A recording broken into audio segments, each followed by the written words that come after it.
The creation of a 9/11-style commission to investigate Russian interference in the presidential election has won bipartisan support, according to a senior Democratic lawmaker. In an interview with MSNBC's Chris Hayes, Representative Elijah Cummings said that such a committee was necessary to really get into how all of this happened, what was the relationship between the Trump campaign and the Russians, and try to figure out how to make sure that this does not happen again. Senator Ben Cardin, the leading Democrat on the Senate Foreign Relations Committee, has previously called for an independent commission into election meddling.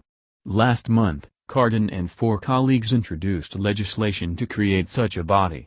The American people deserve a nonpartisan, transparent, public investigation into this insidious attack on our democratic institutions, Cardin said in a statement at the time.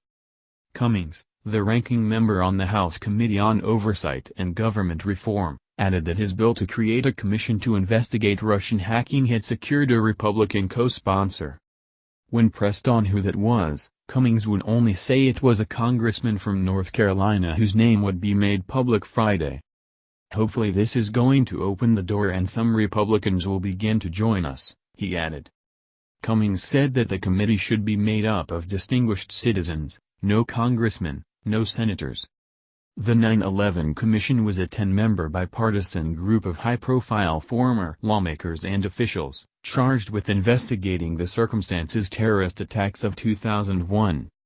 It interviewed 1,200 people in 10 countries, including the President George W. Bush and senior members of his administration. It had access to highly classified material in the course of its investigation, which concluded with the publication of a 570-page report. The report outlined into precise detail the events of the attacks and the circumstances surrounding them, and analyzed the failures of successive administrations and government agencies tasked with preventing them. U.S. intelligence agencies concluded that Russia conducted a covert hacking operation to undermine the U.S. election process, which evolved into an attempt to help Trump win the White House. U.S. intelligence officials believe with a high level of confidence that Russian President Vladimir Putin became personally involved in the campaign to interfere in the election.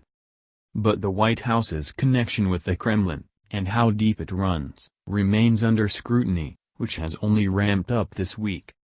Ex-National Security Advisor Mike Flynn on Monday night resigned after admitting to misleading Vice President Mike Pence and other senior administration officials about conversations he had with the Russian ambassador to the United States in December, before Trump took office.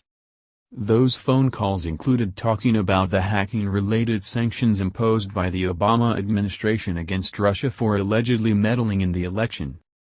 Pence went on news outlets to repeatedly back up Flynn, but the Department of Justice had warned the White House in January about the National Security Advisor's communications, and that he opened himself up to be the subject of Russian blackmail.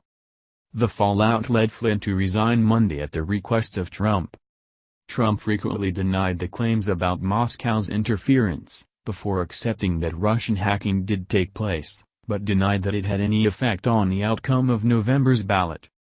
When asked by Hayes about Trump's comments on Russia during Thursday's press conference, Cummings said, "The president left more questions to be answered.